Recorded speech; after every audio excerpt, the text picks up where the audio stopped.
මම අද මෙතනින් කතා කරන්න යන්නේ PSN නැත්තං PT ඇකඩමික් එක්ෂෑම් එක සම්බන්ධව තියෙන ප්‍රධාන කාරණාවක් තමන්ට කොච්චර කාලසීමාවක් මේ එක්ෂෑම් එක කරන්න අවශ්‍යත කියනකරයි මොකද දෙදස් දහනවේදන් විදස් සිසි පහනකක් මේ අවුදු හයපුරාවටම PT ඉන්ස්ට්‍රක්ට කෙනෙක් විදිට මම දැක පුවත්දැකි ම මේ කතා කරන්න යන මොකද මම මේ දවසල දකිනවා සෝශල් මීඩියාවල සහ විවිධ විධ තැන්වල මේ PT කන්සෙප් එක මිස් ඉන්ටපිට කරන රයි එක ම හරිම පැදම කැන මිස් ඉන්ටපිට් කරනවා මෙන්න මේ හේතුව මත කාලසීමාව කියන සාධකය මතරයි හරි කාලසීමාව රයි මෙහෙම PD කියන එක්සෑම් එක තනිකරම් බේස්ටන්නේ තමන්ගේ ප්‍රක්ටිස් එක මත සහ ඉංගලිෂ් ප්‍රොෆිෂන්ස එක මත රයි කැන තමන්ට කොච්චර ඉංගලිෂ් නොලෙජ් එකක් තමන් ඉන්න මට්ටමේ තියෙනවද සහ තමට කොච්ච කාලසීමාවක් තියනවද ඕනෙද කියන මත ඩිපෙන්ඩ තමන්ගේ ඉංගලිෂ් ප්‍රොෆිෂන්ස එක සහ තමන් ටාගට් කරන ස්කෝ එක ඔය කියන බේසික් ෆැක්ටර්ස් මත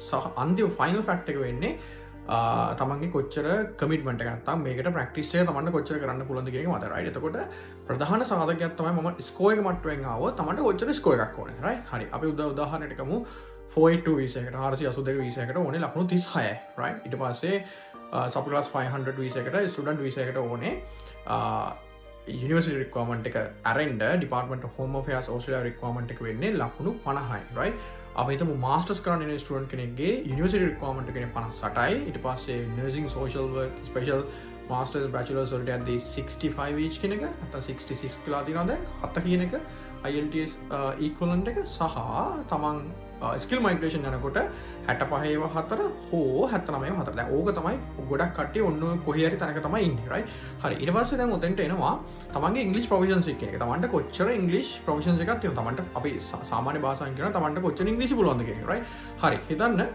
ස්ටුඩන්ට් කෙනෙක් කෙනවා එයාගේ ඉංග්‍රීසි ලෙවල් එක ගොඩක් පුවර් right අපි කියනවා අපිට මගේ ඉංග්‍රීසි ධර්ම සාමාන්‍යයෙන් මදි මේක කරගන්න right එතකොට එයා සාපේක්ෂයි මේ තමන්ගේ ගන්න ස්කෝ එකට සාපේක්ෂව තමයි තමන්ගේ ඉංග්‍රීසි නොලෙජ් එක කියන එක මයින් right උදාහරණයකට අපි හිතමු ස්ටුඩන්ට් කෙනෙක් කෙනවා බැචලර් එකක් කරලා බට් එයාගේ ඉංග්‍රීසි සිංහලෙන් බැචලර් එකක් කරලා තියෙන්නේ බැචලර් එකේ එයාගේ ඉංග්‍රීසි ලෙවල් එක ගොඩක් පුවර් බට ටාගට් කරන ස්කෝ එක 58 හෝ 65 එතකොට මෙතන ලොකු ගැප් එකක් තියෙනවා මම හැමතිස්සෙම කතා කරන්නේ ගැප් එක ගැන right මේ ගැප් එක වහන්න ක්‍රම දෙක තුනක් තියෙනවා right එක තමයි massive practice right it takes some time right ඒ කියන්නේ massive practice එක කරන්න යම්කිසි කාලයක් වැය වෙනවා right උදාහරණයකට තමන්ගේ ඉංග්‍රීසි ලෙවල් එක පුවර් නම් තමන් ටාගට් කරන ස්කෝ එක තමන්ට සාපේක්ෂව තේරෙනවා නම් ටිකක් ලොකු රේන්ජ් එකක තියෙන්නේ කියලා තමන්ට මේක සතියෙන් වුණත් සති දෙකෙන් වුණත් සති තුනෙන් වුණත් මේක ගොඩ දාන්න බෑ unless තමන් අර උපරිමයටම ප්‍රැක්ටිස් කරලා තමන්ගේ පීක් එක හිට් කරනකම් right එතකොට මම මේ දැකපු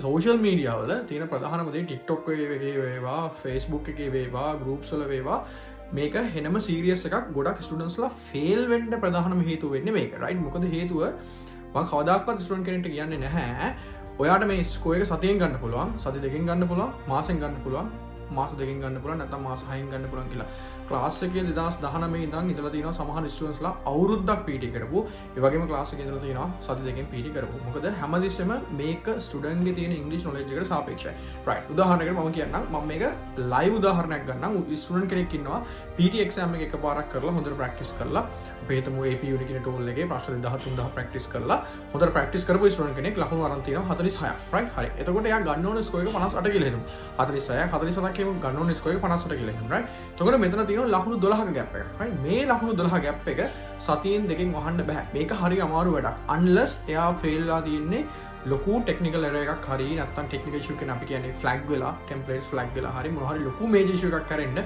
performance එක හොඳට කරලා exam එක fail වෙලා නම් එයාගේ English proficiency එක ගොඩක් අඩුයි.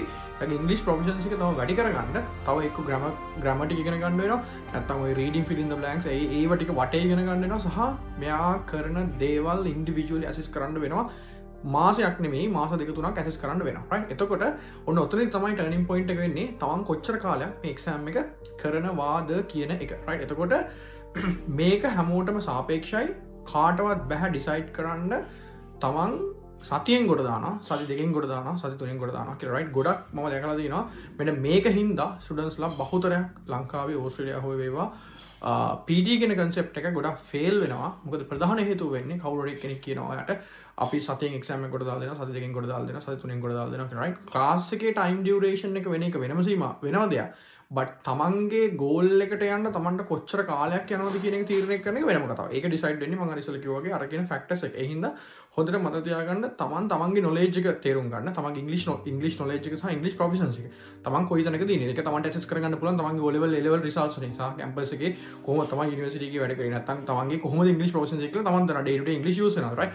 හරි. එතකොට තමන් ටාගට් කරන ස්කෝර් එක තමන් දන්නවා right. okay මට මේක බැලන්ස් කරගන්න පුළුවන් මාසෙ. මට මේක සති දෙකකින් බැලන්ස් කරගන්න පුළුවන්. ඒ වගේම මට ඉංග්‍රීසි බෑ. මට බේසික් ටික හදාගෙන යන්න ඕන right. එතකොට තමන්ට මාස 3ක් යයි, මාස 4ක් යයි, මාස 6ක් යයි.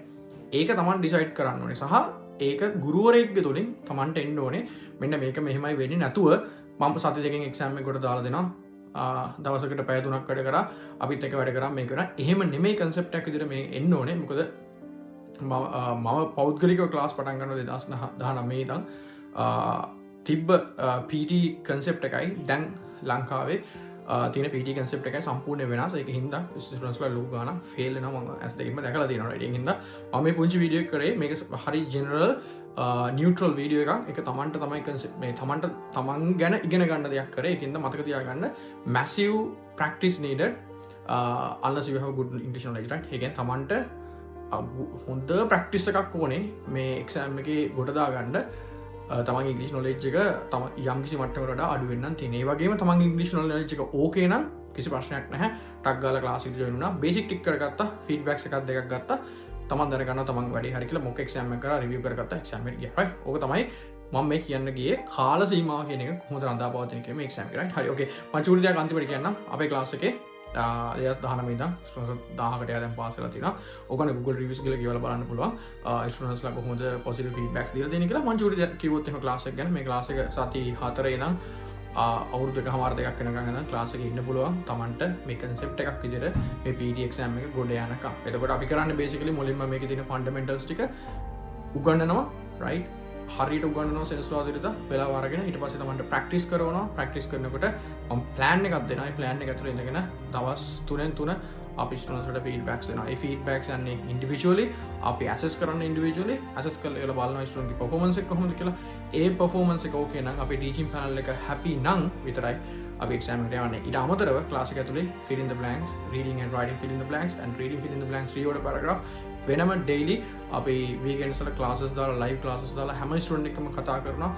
අපි බලන්නේ concept එකක් විදිහට blanks කතන්දරේදී අලුත් ප්‍රශ්න අරගෙන එකෙන් ප්‍රශ්න සාකච්ඡා කරන එක නැතුව ප්‍රශ්න කටපාඩම් කරන මෙතන එකනේ මේ ප්‍රශ්න කටපාඩම් මෙතන එකකින් reading blanks කොට දාගන්න බෑ right. ඊට අමතරව grammar lessons ටික තියෙනවා basic grammar එකේ ඉඳන් hard grammar එකට යනකම්ම තමන්ගේ ඒ ටිකත් cover කරගෙන අර basic concept එකේ feedbacks අරගෙන exam එක කරලා mock exams කරලා ඒ ටිකත් individualize කරලා finally අපේ ස්ටුඩන්ට් එක්සෑම් එකට යවනවා right. එතකොට time duration එක සම්පූර්ණයෙන්ම decide කරන්නේ teacher සහ ස්ටුඩන්ට් අතර තියෙන conversation එකත් එක්ක. මගේ අතුරුව මගේ teaching panel එක තමයි decide කරන්නේ මොකද්ද ඊළඟට කරන්න කියන එක right. හරි. එහෙනම් ඕන සතික සෙනසුරාදා දවසක join වෙන්න පුළුවන් class එක. දැන් ඊළඟ intakes පටන් ගන්නවා. student visa කරන කට්ටිය දන්නවා. July intakes පටන් ගත්තට පස්සේ September, November ඊට පස්සේ February intakes වල students ලා මේක දිහා බලන් ඉන්නවා ඇති.